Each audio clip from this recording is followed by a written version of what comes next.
దేవుని యొక్క స్వార్థ విని, అనేకుల ద్వారా ప్రేరేపించబడి, ఉపదేశాలు విని దేవుని సన్నిధికి రక్షింపబడ్డానికి వచ్చి కూర్చుంటారు దేవుని బిడ్డలారా. బాప్తిస్మ తరగతులకి వారి యొక్క భారము తీసివేసుకోవడానికి, దురాత్మ శక్తుల నుంచి విడుదల పొందుకోవడానికి, రోగం నుంచి, బాధల నుంచి విడుదల పొందుకోవడానికి వాళ్ళు రక్షణకు వచ్చి కూర్చుంటారు బాప్తిస్మ తరగతులకి.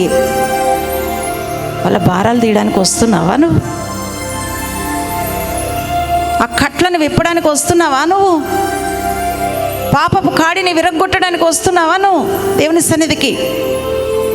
3 దినంలో కనీసం 1 దినం ప్రతిష్ఠించుకొని ప్రభు సన్నిధిలో ఒక వ్యక్తి దగ్గర కూర్చొని కన్నీరు గార్చి ప్రార్థన చేసి మరి పాపాలు ఒప్పిస్తే దేవుని బిడ్డలారా, పరిశుద్ధాత్మ ద్వారా పాపాలు ఒప్పిస్తే ఆ మనిషిలోని భారమంతా కూడా వెళ్ళిపోతుంది. ఆ పాపమంతా కూడా, ఆ మూటలన్నీ కూడా కాల్చివేయబడుతున్నాయి దేవుని బిడ్డలారా.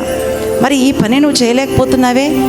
దురాత్మ శక్తులతో పీడింపబడుతున్నటువంటి వ్యక్తి పాపాలు ఒప్పుకుంటుంటే, మనం పాపాలు ఒప్పిస్తుంటే పక్కన కూర్చొని విడుదల పొందుకుంటున్నారే వాళ్ళు. ఆ బంధకాల నుంచి, ఆ కట్ల నుంచి విడుదల పొందుకుంటున్నారే. ఈ పరిచర్యకు నువ్వు రాకుండా ఎంత ఉపవాస ప్రార్థన చేస్తే ఏం లాభం? 80 రోజులు ఉన్నాను, 40 రోజులు ఉన్నాను, 20 రోజులు ఉన్నాను, ఉపవాసం మీద ఉపవాసం. కొంతమంది ఇంట్లో కూర్చొని ఉపవాసం మీద ఉపవాస ప్రార్థనలు చేస్తూ ఉంటారు. దేవుడు ఏర్పరచుకున్నటువంటి ఉపవాసం ఏది?